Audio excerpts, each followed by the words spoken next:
북촌 한옥마을과 익선동 한옥거리에 있는 한옥들이 보시다시피 굉장히 비슷한 닮은 모습을 보여주고 있습니다. 쉽게 얘기하면 이곳은 한옥이 밀집되어 있는 도시형 한옥 타운하우스라고 이야기할 수 있습니다.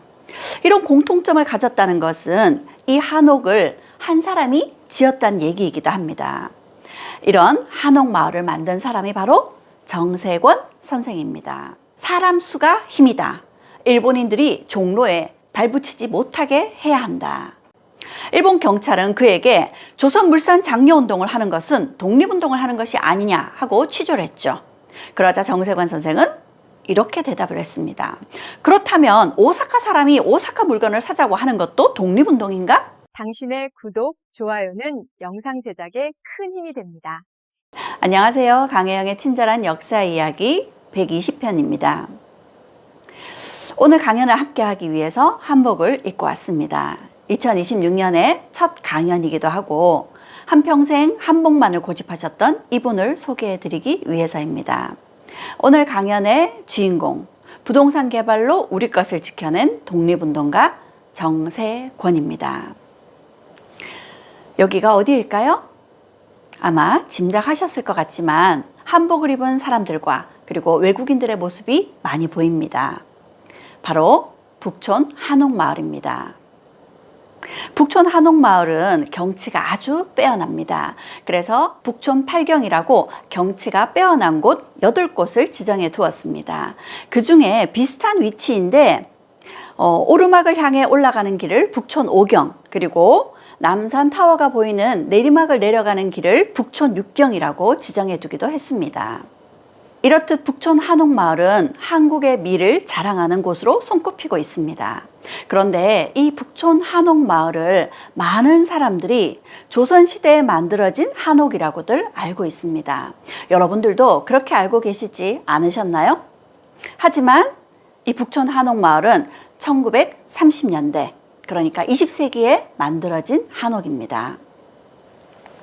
북촌 한옥마을 외에도 요즘 굉장히 떠오르고 있는 한옥 거리가 있습니다. 이곳인데요. 북촌 한옥마을과는 분위기가 사뭇 다르죠. 한옥 거리이지만 한옥을 개조해서 아주 예쁜 카페와 가게들을 만들어 놓고 있습니다.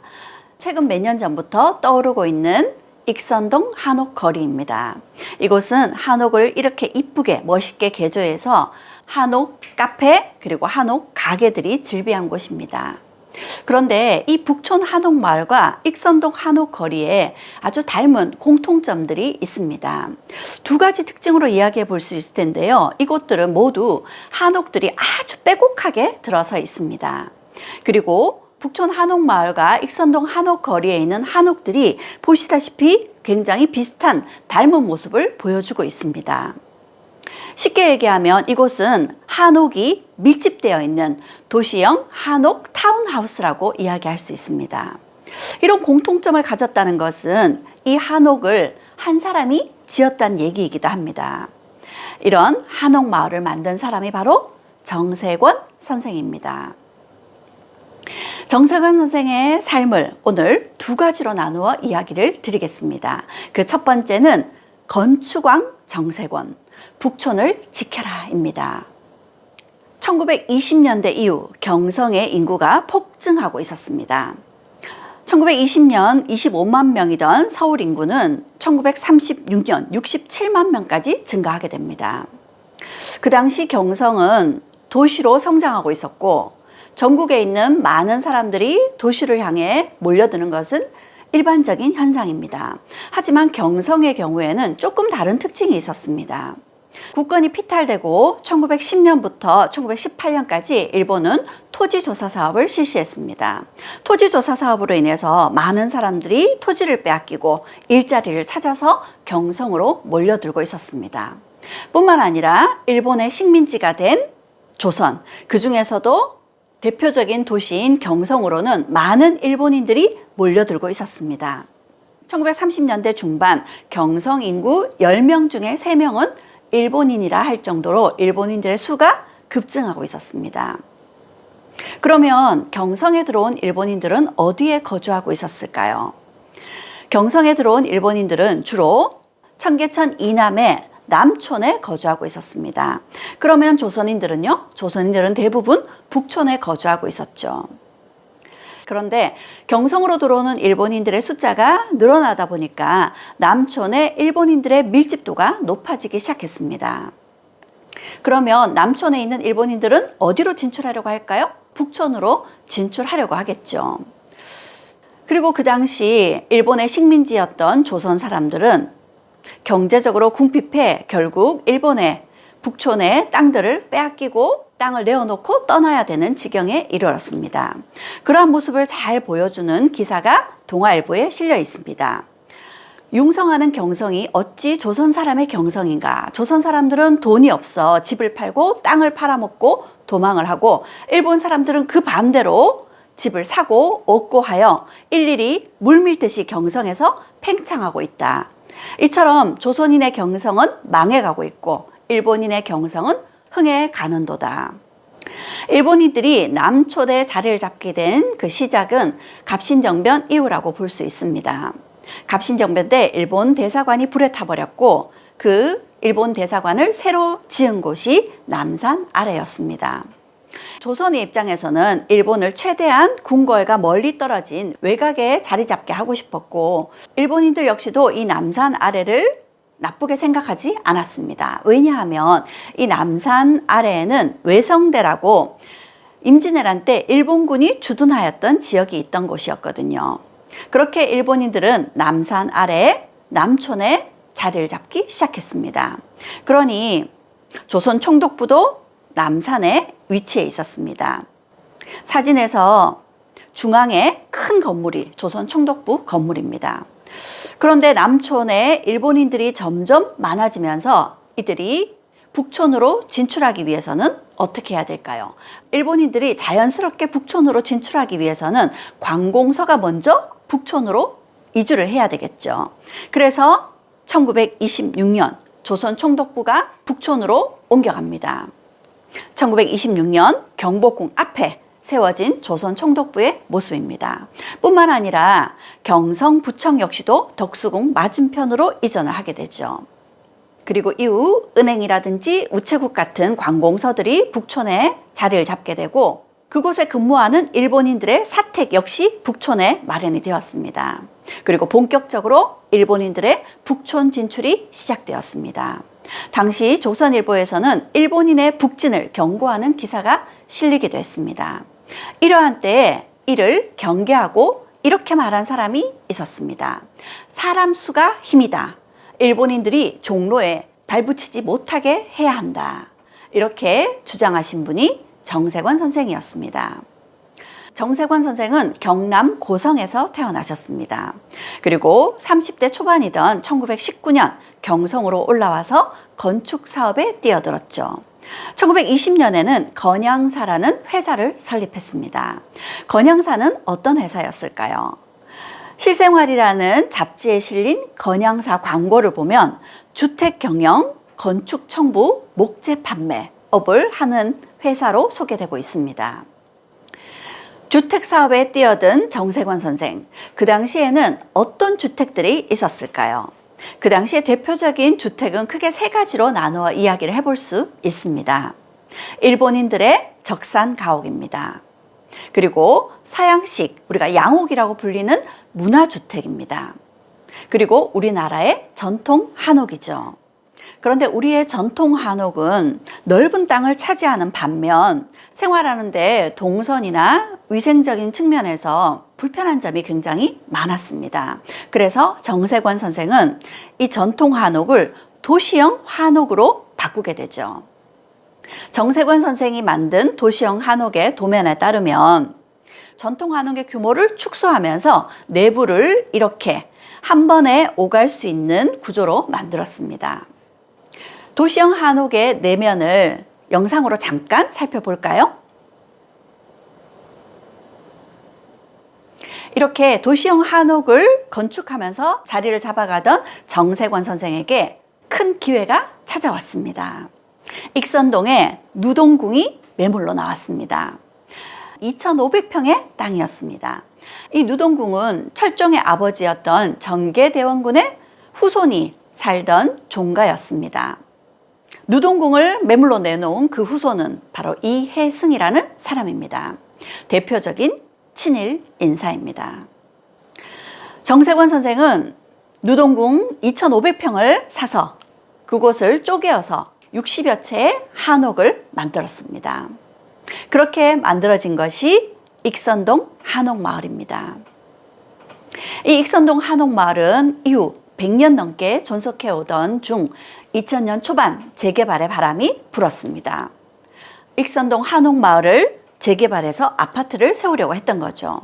하지만 한옥이 밀집되어 있는 곳이기 때문에 보존이 더 우선이라는 판결이 나왔고, 지금은 유트로 열풍으로 많은 젊은이들과 많은 사람들이 찾는 명소가 되었습니다. 그렇다면 북촌 한옥마을은 어떻게 만들어졌을까요? 북촌은 옛 지도에서도 보시다시피 북촌의 위치는 왼쪽에 경복궁, 그리고 오른쪽에 창덕궁과 창경궁, 그리고 종묘 그 사이에 위치해 있습니다. 풍수 지리적으로도 굉장한 길지이고요. 북촌의 평지 지역은 살기 좋아서, 그리고 궁궐과 가까워서 옛부터 왕족이라든지 권세가들이 주거지로 삼은 곳이었습니다. 그런 이곳 북촌에서 많은 땅이 한꺼번에 매물로 나왔습니다. 흥선대원군의 맏아들인 이재면이 이곳에 살고 있었고, 민영이라고 아주 유명한 친일 인사의 아들이었던 민대식 역시도 이곳에 살고 있었습니다. 그리고 고종의 사촌이면서 일본으로부터 자기를 받은 친일 인사 이재완의 가옥이 있었고, 한창수 역시도 일본으로부터 자기를 받은 조선 귀족이었습니다. 그리고 한상용은 이완용의 조카이기도 한 역시 친일 인사였죠. 이들이 얼마나 대저택을 가지고 있었는지를 보여주는 사진입니다. 가해동 33번지의 민대식과 이재면의 저택의 모습이죠. 이렇게 매물로 나온 가해동 33번지와 31번지를 합쳐서 정세권 선생은 5,594평에 95채의 도시형 한옥을 건립하였습니다. 그렇게 만들어진 것이 북촌 한옥마을입니다. 북촌 한옥마을의 당시 사진입니다. 이 북촌 한옥마을에는 중소형의 작은 도시형 가옥뿐만 아니라 사진에서 보시다시피 좀 더 큰 한옥의 모습도 보여지고 있습니다. 그렇게 100년이 된 북촌 한옥마을이 지금까지 보존이 되고 있습니다. 정세권 선생은 익선동 그리고 가회동 뿐만 아니라 창신동, 해화동, 성북동, 안국동 30년대 활발한 도시형 한옥을 축조했습니다. 이러한 활동에 그가 가지고 있는 생각은 조선집을 조선 사람에게 라는 것이었습니다.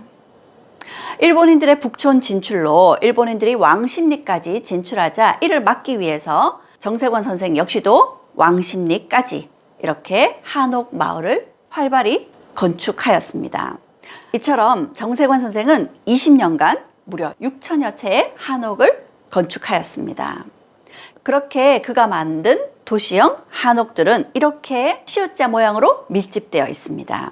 이것은 정세권 선생이 경성에 만든 한옥 방어선이었습니다. 정세권 선생의 이런 도시형 한옥에 대해서 우리나라 전통 한옥의 전통을 해친다고 비판하는 사람들도 있었습니다. 하지만 정세권 선생은 우리 전통 한옥을 축소하면서 생활하기는 훨씬 편리한 도시형 한옥을 만들고자 했죠. 그러기 위해서 그의 고민이 많았습니다. 그는 무엇보다 도시형 한옥의 주택이 가져야 되는 요건들을 이렇게 소개하고 있습니다. 위생적이면서도 햇볕을 잘 받아 공기순환이 자유로워야 한다. 그리고 실용적이면서도 견고하고 사용이 편리해야 된다. 그리고 건축비가 비교적 경감되면서도 유지의 비용이 적게 들어야 된다는 것이 그의 생각이었습니다. 이를 위해서 그는 도시형 한옥 주택 설계를 공모하기도 했습니다. 그렇게 연구하고 고민하고 노력한 끝에 만든 정세권의 도시형 한옥에는 몇 가지 놀라운 특징들이 있습니다. 전통 한옥의 건축 비용이 비싼 것은 큰 대들보와 긴 석가래 때문이었습니다. 그래서 대들보를 가늘게 하고 석가래의 길이를 줄입니다. 그리고 한옥들을 한꺼번에 건축을 하면서 이 대들보와 석가래의 규격을 표준화한 거죠. 그러면 대량으로 만들 수 있고 자재비를 낮출 수 있습니다. 도시형 한옥에는 처마 끝을 함석을 이어 붙였습니다. 그렇게 햇볕을 조절할 수도 있고 이 함석으로 비바람을 차단할 수도 있습니다. 이 함석을 통해서 빗물이 자연스럽게 빠져나가게도 할 수 있죠. 이 함석이라는 것은 빗물에도 녹슬지 않는 자재였거든요. 그리고 한옥의 불편함을 해소하기 위해서 입식 부엌과 함께 부엌과 화장실을 실내로 들였습니다.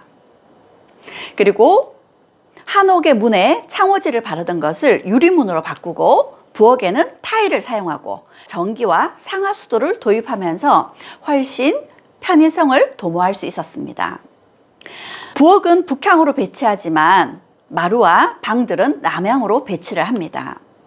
그리고 방의 위치들을 조금씩 높여서 습기가 올라오는 것을 방지했습니다. 한옥의 규모는 훨씬 축소되었지만 이러한 한옥에서도 아름다운 처마와 함께 한옥만의 하늘을 볼 수 있었습니다. 그리고 경제적으로 궁핍한 조선인들을 위해서 식구가 많지 않은 경우에는 입구의 한 켠을 이렇게 하수구를 칠 수 있도록 구조화해 조선인들의 경제적으로도 도움이 될 수 있게 한 모습을 볼 수 있습니다. 그리고 재미있는 것이 도시형 한옥의 지붕들을 보면 놀랍게도 우리 한글의 기역, 니은, 디귿, 미음, 시읒자를 닮아 있습니다. 도시형 한옥의 모습을 구조화시킨 이 모습을 보면 한글의 자음을 발견할 수 있을 겁니다. 이처럼 정세권이 만든 도시형 한옥은 한옥혁명이라고도 할 수 있을 만큼 혁신 그 자체였습니다. 정세권 선생은 경성편람이라는 책에 건축계로 본 경성이라는 글을 실었습니다. 이 글을 보면 도시형 한옥을 통해서 그가 추구하는 주택에 대한 그의 건축 철학을 엿볼 수 있습니다. 건축비와 유지비, 생활비 등의 절약에 유의함이 본사의 사명이다. 재래식의 행랑방과 장독대, 창고의 위치를 특별히 개량하고 중류 이하의 계층들을 구제하기 위해 연부, 월부의 판매 제도까지 강구하여 주택에 대해 다수의 공급이 있었다고 생각한다. 그는 경제적 상황이 좋지 않은 조선인들을 위해서 집을 연부, 월부로 할부 판매를 한 것이었습니다. 그 당시 조선인들은 경제적으로도 여건이 좋지 않았을 뿐만 아니라 신용도가 낮다는 이유로 은행 대출은 꿈도 꿀 수 없었던 거죠. 그런 조선인들을 위해서 이렇게 할부 판매 제도까지 실시했던 겁니다. 이를 잘 보여주는 것이 1930년대의 조선인들의 경제 상황입니다. 1922년만 해도 30칸 안팎되는 집이 무난히 팔리던 때였는데 그래도 오늘날 신문지상에서 나타나는 생활난의 부르짖음은 적었다. 그러나 지금은 이르는 곳마다 들리는 건 생활난의 비참한 절규가 아닌가. 가옥 매매도 너덧 칸의 집을 찾는 사람들이 가장 많아 10칸 내외의 집이 매매될 뿐 그 이상의 집을 찾는 이가 적다고 합니다. 주택 매매가 침체되자 그는 도시형 한옥 분양을 위해서 광고를 실게 됐습니다. 집을 내놓는다 하면서 개동, 익선동, 창신동의 주택들을 주로 20평에서 50평대의 도시형 한옥을 이렇게 광고하고 있습니다. 건양사가 내건 첫 광고였습니다. 조선일보에 1929년 2월에 실린 광고입니다. 관철동, 낙원동, 관운동, 소격동, 그리고 봉익동과 제동에는 꽤 많은 주택을 판다고 공지하고 있습니다. 그리고 붉은색 표시를 보면 창신동 651번지에 1157평 되는 이 땅은 분할해서 판매하겠다라고 공지를 하고 있습니다. 그런데 조선일보 1929년 3월 24일자 광고에 보면 창신동 651번지에 도시형 한옥 37칸을 판매한다고 광고를 싣고 있습니다. 1929년 2월에서 3월 사이 한 달 남짓한 동안 창신동에 무려 37채의 도시형 한옥을 건립했던 거죠. 이처럼 그가 운영하던 건양사는 한 달 남짓한 짧은 시간에 37채의 한옥을 건축할 정도로 상당히 능력 있는, 규모가 있는 회사였던 거죠. 이러한 한옥 판매 광고를 통해서 유추를 해본다면 1929년 한 해 동안 그가 만든 도시형 한옥이 무려 170여 채였음을 확인할 수 있습니다. 이후에도 그는 개동, 익선동, 창신동 등의 도시형 한옥들을 판매한다는 광고를 지속적으로 실었습니다. 이런 모습을 보면 그는 토지를 매입해서 한옥을 건축하고 분양을 하고 할부 판매 그리고 임대까지, 그리고 이러한 부동산을 중개하고 할부를 해주는 금융에 이르기까지 그가 운영한 건양사는 이 모든 과정을 모두 도맡아 한 회사였습니다. 그랬기에 그는 빠르게 성공을 거둘 수 있었고 건축왕이라고까지 불리게 된 거죠. 이러한 정세관의 모습에서 부동산 개발자 정세관의 놀라운 해안을 확인할 수 있습니다. 그가 아니었다면 우리는 서울의 많은 한옥 마을들을 볼 수 없었을 테니까요. 실제로 그 당시 정세관 선생을 일컬어 많은 사람들은 건축왕이라고 불렀습니다. 정세관 선생뿐만 아니라 당시에 이렇게 불리던 사람들이 또 있었습니다. 화신백화점을 운영하던 박흥식은 유통왕이라고 불렸고요. 최창학은 광산왕이라고 불렸습니다. 하지만 유통왕 박흥식은 반민특위 때 가장 먼저 체포된 친일 인사였고요. 최창학 역시도 일본이 일으킨 전쟁에 막대한 전쟁 물자를 헌납한 친일 인사였습니다. 하지만 건축왕 정세관은 달랐습니다. 정세관 선생은 우리 것, 우리 글을 지키기 위한 독립운동에 뛰어들었습니다. 1936년 기사에 보면 수재가 발생하자 이재민을 위해 의복을 기탁했다라는 정세관 선생의 기부 기사들이 실리고 있습니다. 뿐만 아니라 그는 1927년에 설립된 신간회에서 경성지부 재무부원으로 활동했습니다. 이 신간회는 민족주의자들과 사회주의자들이 함께 만든 대규모의 항일 단체였습니다. 그리고 이 신간회 활동을 통해서 그는 많은 독립운동가들과 친분을 쌓게 되는데요. 그 과정에서 만난 사람이 조만식 선생입니다. 지난 98번째 강연에서 조만식 선생에 대한 강연을 소개했었던 바가 있습니다. 조만식 선생의 가장 큰 업적이 1920년 평양에서부터 시작된 물산 장려운동이었죠. 물산 장려운동은 우리가 만든 것 우리가 쓰자, 내 살림 내 것으로, 조선 사람 조선 것이라는 구호를 외치면서 조선 사람은 조선 물산을 만들고 쓰자라는 독립운동이었습니다. 1929년 정세관 선생은 조선물산 장려회 재무이사 역할을 맡게 됩니다. 1929년에서 30년 물산 장려회의 총 예산이 1866원이었습니다. 그런데 그중 정세관 선생이 지불한 사비가 무려 65%인 1220원이었죠. 1920년대 초 활기차게 이어지던 물산 장려운동은 안타깝게 1925년부터 주춤해지기 시작했습니다. 왜냐하면 조선의 상공업자들은 주로 소규모입니다. 그러다 보니까 그들이 만든 제품을 홍보를 하기도 전시를 하면서 매출을 올리기가 쉽지 않았던 거죠. 그러니 조선 사람들은 조선 사람이 만든 물건을 사려고 해도 사기 쉽지 않았던 겁니다. 물건을 홍보하고 전시해서 판매를 하기 위한 장소가 필요했던 거죠. 이를 위해 정세관 선생이 주장한 것이 조선물산 장려회 회관을 만들자는 것이었습니다. 회관 건립을 위해서는 토지 매입비 5,000원 그리고 건축비 15,000원, 무려 2만 원의 돈이 필요했습니다. 이 돈을 마련하기 위해서 기금을 모으고자 했죠. 그런데 안타깝게 기금은 모이지 않았고 정세관 선생은 사비를 털어 조선물산 장려회 회관을 건립하게 됩니다. 1층에는 상품을 판매하는 사무실, 2층에는 상품을 진열하고 3층은 식당, 그리고 4층 옥상에는 정세관 선생의 집이 있었습니다. 당시 물산장려회 회관으로 건립되었던 건물의 모습이 장산이라는 조선물산장려회 회보에 담겨 있습니다. 이러한 정세권 선생의 활동을 두고 민족 대표 33인 중에 한 분이셨던 독립운동가 만해 한용운 선생은 백난 중 분투하는 정세권 씨에게 감사하라 라며 이렇게 이야기했습니다. 그 어려운 중에 회관을 건설하고 물산장려회의 격리를 맡은 정세권 씨가 백난 중에 회관을 완성하고자 고군분투한다는 것은 참으로 고마운 일이다 라고요. 이렇게 물산장려운동에 적극적으로 후원을 아끼지 않았던 정세권 선생은 이로 인해서 일본 경찰에 체포되게 됐습니다. 일본 경찰은 그에게 조선 물산장려운동을 하는 것은 독립운동을 하는 것이 아니냐 하고 취조를 했죠. 그러자 정세권 선생은 이렇게 대답을 했습니다. 그렇다면 오사카 사람이 오사카 물건을 사자고 하는 것도 독립운동인가?